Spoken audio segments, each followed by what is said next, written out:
Saudações, amigos e amigas, alunos e alunas do canal Professor Márcio Elísio. Estamos de volta com a nossa revisão da primeira unidade, né, da disciplina de Sistemas Informatizados da área jurídica. Bom, é, essa revisão, como já foi dita, ela vai resgatar algumas das nossas atividades que realizamos na primeira unidade e vamos dar início. Bom, o hardware e software são duas peças de fundamental importância para a execução dos serviços jurídicos hoje em dia. Bom, todos nós sabemos que a justiça tem inclusive, né, não sei se um jargão ou a gente pode dizer mesmo um ditado, que a justiça ela é lenta, mas ela funciona, né? Ela tem uma certa efetividade. Mas o que a gente precisa entender é o seguinte, que existem novos caminhos que foram projetados através de especialistas para facilitar esse acesso a todos os serviços jurídicos. E para ter acesso ao serviço jurídico, a gente precisa entrar em contato, logicamente, com pessoas ligadas à área jurídica, para que a gente tenha acesso a esses serviços que são oferecidos. Parte desses serviços eles são oferecidos através de alguns equipamentos tecnológicos, alguns aparatos tecnológicos. Por exemplo, o computador. Você pode entrar na internet hoje, você pode consultar um processo judicial, seja na qual esfera for, e você pode ter acesso a várias informações também. Mas o que é que a gente precisa entender a princípio? É que esses dois equipamentos que eu estou mostrando para vocês aí, que vocês estão vendo aí na imagem, temos aqui o hardware, certo? Que é o corpo, né, do computador, todas as peças que são ligadas aos periféricos aqui, e nós temos aqui o disquete, que hoje em dia não é usado mais, a impressora, que é um equipamento de entrada e saída de informações. A gente tem aqui o pendrive, nós temos aqui um monitor, temos aqui um estabilizador, o mouse, o teclado, entre outras peças que são consideradas o hardware, ou seja, o corpo do computador. Tá legal? Bom, a gente vai entrar um pouquinho mais nisso aqui na próxima lâmina, explicando melhor o que é o corpo do computador. E aqui é como se fosse a alma dele, a alma do computador. Aqui estão os programas, né? Nós temos aqui alguns ícones que vocês devem conhecer muito bem, certo? Mozilla, Firefox. Temos aqui também aqueles bonequinhos que representam o antigo MSN, é isso. Hoje a gente usa o mesmo processo, mas com nome diferente, o WhatsApp, o Facebook. São o software são programas criados para atuarem dentro do hardware, certo?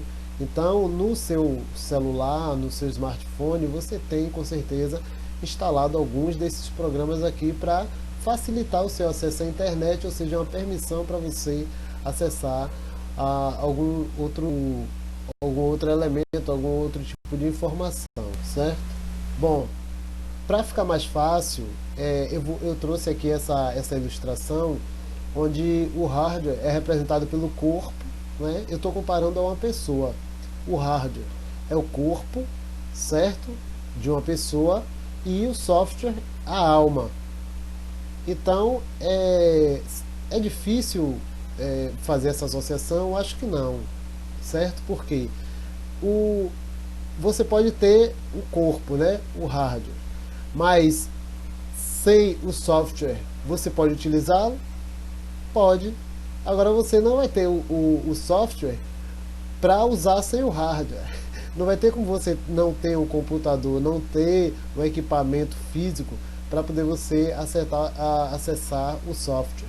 Então, praticamente uma coisa depende da outra. Você também não vai poder acessar a internet ou alguns programas como o Facebook, o WhatsApp, entre outras coisas, se você não tiver o software baixado no seu celular, no seu smartphone ou no seu computador. O que acontece muitas vezes é o seguinte: as pessoas confundem também uma coisa que é muito prática, né? Que é o upload, né? Upload, a gente escreve assim, e o download. Ah, vou fazer o download de uma imagem. O que é fazer o download? Vou baixar uma imagem. Você vai fazer o download, então você está baixando para o seu aplicativo. E quando você faz o upload, você está enviando essa imagem para alguém. Então você faz todos os dias. E já teve pessoas que eu perguntei, já teve alunos que eu já perguntei: você já fez o upload? Não, nunca fiz. Mas você faz quando você manda uma foto para alguém. Você envia uma foto para alguém do seu WhatsApp, seja lá o programa que você estiver utilizando, o software que você estiver utilizando, você vai mandar sim para a pessoa, você vai estar fazendo o upload, certo? Lembrando que ele fica novamente registrado no seu equipamento.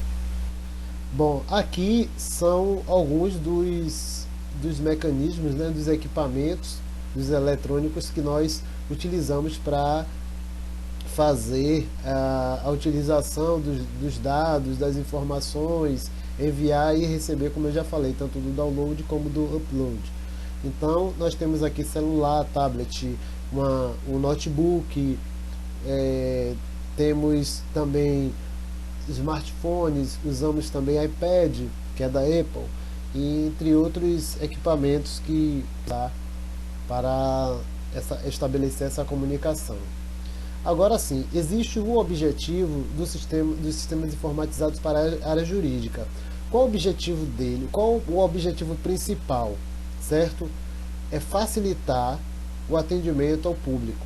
Isso aí é uma coisa resumida e lógica. Mas além dele, existem outros. Bom, vamos ver aqui. 7 anos após o advento da Lei do Processo Eletrônico, Lei 11.419 de 2006, é salutar refletirmos se a adoção das práticas processuais por meio eletrônico ter propiciado efetivamente mais conforto pelo aumento do uso das tecnologias nas atividades cotidianas de todos os atores processuais.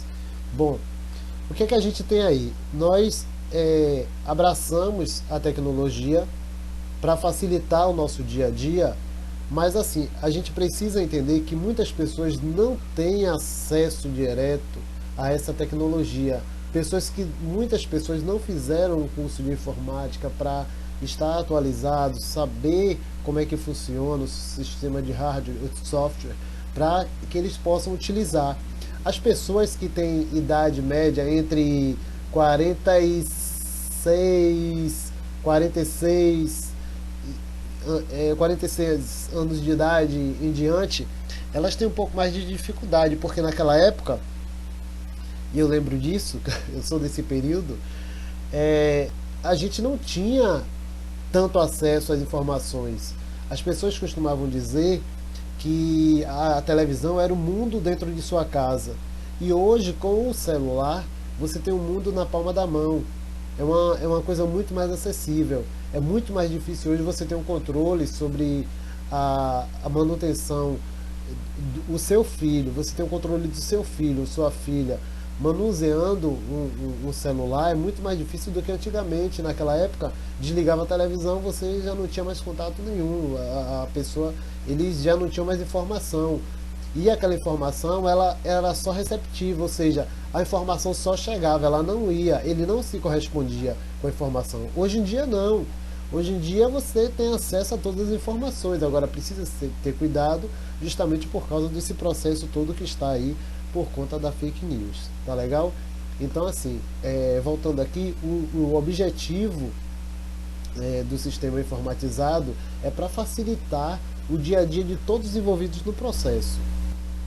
É inegável a contínua redução do custo de papel imposto pelos tribunais, que deve ser entendido não apenas pelo volume de folhas que deixaram de ser impressas, mas sobretudo pelas vantagens da celebridade propiciada pela transmissão remota de peças processuais e economia de espaço quanto ao armazenamento de volumes de pastas, entre outras coisas. Olha só, é, eu não sei se vocês já estiveram num tribunal ou alguma coisa desse tipo, mas no cartório, por exemplo, vocês percebem que é muito papel mesmo. Então o que ocorre? Esses papéis, eles são gerados da onde? As árvores são derrubadas, todo o processo de celulose é feito para que o papel venha a dar origem ao papel. Então qual é a ideia? É diminuir a quantidade de a utilização da quantidade de papel, porque com isso também você estará contribuindo com a natureza e, consequentemente, a facilidade de você resolver um problema é muito maior, certo? É muito mais prático, você obter êxito muito mais rapidamente. Eu tenho até uma historinha para contar aqui, que eu fui uma vez fazer uma petição utilizando a jurisprudente e o que aconteceu? Eu fui lá no fórum, na vara civil, e entreguei, levei duas folhas de papel com a petição. Aí a menina fez, não, você só precisaria de uma. Aí eu não perguntei o motivo, né? Mas observei o que ela estava fazendo. Ela escaneou a primeira folha e me devolveu. Então eu fiquei com levei as duas folhas de volta para casa. Ou seja, eu só precisava de uma folha daquela, ou até mesmo aquilo ali escaneado em um pendrive, eu passaria para ela e ela consequentemente passaria para o computador para anexar um processo. Então hoje as coisas estão funcionando mais dessa forma. O papel está sendo praticamente dispensável nesse processo, tá certo? Vamos ver aqui quais são as vantagens, né, que existe e os benefícios que existem aqui em relação a essa mudança, né, essa chegada, essa recepção da tecnologia na área jurídica.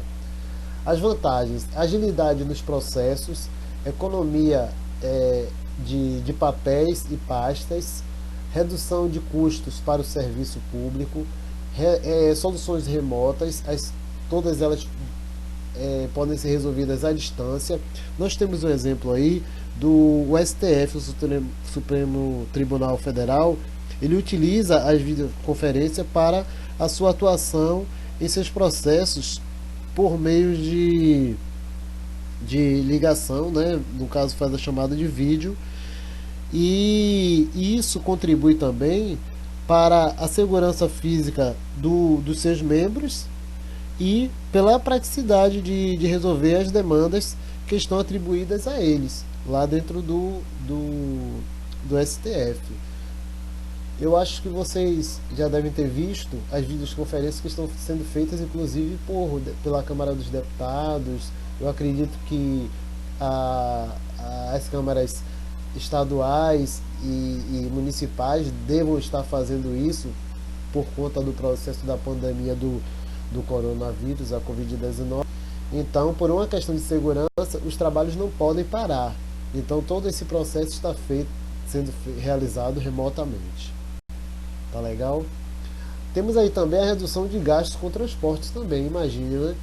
Todo esse processo sendo feito online, ninguém vai precisar pegar carro, abastecer carro para nenhum tipo de transporte para se locomover até o local que está sendo realizado a determinada sessão. Auxílio na gestão do escritório. Olha só, a maioria dos escritórios de advocacia e departamentos jurídicos já fazem, né, o uso dos softwares. Ou seja,